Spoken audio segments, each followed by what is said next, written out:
مولانا رومی کے بہت ہی اچھے اقوال زدی۔ حقیقی سکون صرف اس وقت ملتا ہے جب آپ تنہائی میں خدا سے لو لگاتے ہیں۔ انسان کو اخلاقی اقدار کی پاسداری کرنی چاہیے، ورنہ مرتے وقت پچھتاوا اس کا مقدر بن جائے گا۔ خوشی خالص اور صاف پانی کی طرح ہے، جہاں جہاں یہ بہتا ہے حیرت انگیز طور پر شاندار شگوفے کھلتے ہیں۔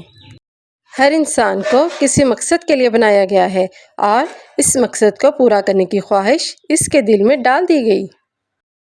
حقیقی سکون صرف اس وقت ملتا ہے جب آپ تنہائی میں خدا سے لو لگاتے ہیں۔ عقل کو خواہش پر فضیلت حاصل ہے، کیونکہ عقل زمانے کو تمہارے ہاتھوں میں دے دیتی ہے، جبکہ خواہشیں تمہیں زمانے کا غلام بنا دیتی ہیں۔ اگر آپ کو ہر مادی چیز کی قیمت معلوم ہے اور اپنی قدر و قیمت نہیں معلوم، تو اس سے بڑی بیوقوفی اور کیا ہوگی۔ آپ قطرہ نہیں سمندر ہو، آپ ذرہ نہیں پوری کائنات ہو۔ جب انسان کسی رنج اور مصیبت میں اللہ سے شکوہ کرتا ہے تو اللہ تعالیٰ فرماتا ہے کہ اس مصیبت کا شکوہ بے جا ہے، یہ مصیبت تو تجھے میری طرف متوجہ کر رہی ہے، تجھے شکوہ ہے تو میری اس نعمت سے ہونا چاہیے جو تجھے مجھ سے بے نیاز بناتی ہے۔ اگر تم قرآن کو آنکھوں سے دیکھو گے تو الفاظ نظر آئیں گے، دماغ سے دیکھو گے تو علم نظر آئے گا، دل سے دیکھو گے تو محبت نظر آئے گی، اور اگر اپنی روح سے دیکھو گے تو تمہیں خدا نظر آئے گا۔ دل سے گفتگو کا جوش اٹھنا دوستی کی علامت ہے، اور اگر الفت نہ ہو تو زبان بات کرنے سے رکتی ہے۔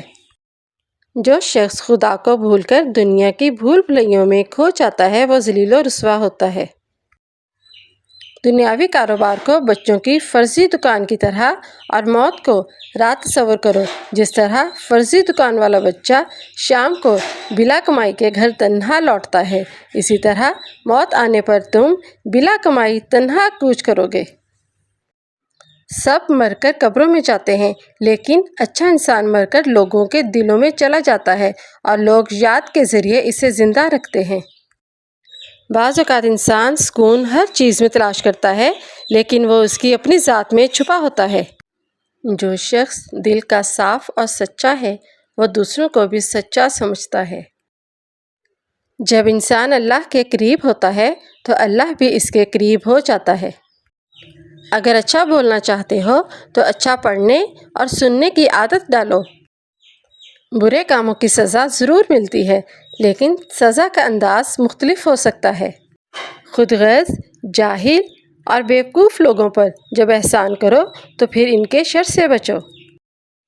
اگر دنیا اور آخرت کی کامیابی چاہتے ہو تو اللہ کے بندوں سے اچھا سلوک کرو۔ دل کی سچائی اور پاکیزگی سے کامیابی انسان کا مقدر بن جاتی ہے۔ جب انسان اللہ کے قریب ہوتا ہے تو اللہ بھی اس کے قریب ہو جاتا ہے۔ جب اللہ پر مکمل یقین ہو تو اس کی مخلوق سے نہ گھبراؤ۔ اللہ تعالیٰ نے فرمایا، میں ویسا ہی ہوں جیسے میرا بندہ مجھے تصور کرتا ہے۔ دشمن کا انتخاب اس کی ذہانت دیکھ کر کرو اور دوست کا انتخاب کردار دیکھ کر کرو۔ بات چیت کرنے سے انسان کی عقل مندی میں اضافہ ہوتا ہے، لیکن تنہائی وہ سکول ہے جہاں سے عظیم لوگ جنم لیتے ہیں۔ انسان بہت سے برے کام مایوسی اور نا امیدی کی وجہ سے کرتا ہے۔ جو لوگ اللہ کی رحمت سے مایوس نہیں ہوتے وہ برائیوں سے بچے رہتے ہیں۔ وہ شخص خسارے میں ہے جو اللہ سے کیے گئے وعدے کو پورا نہیں کرتا۔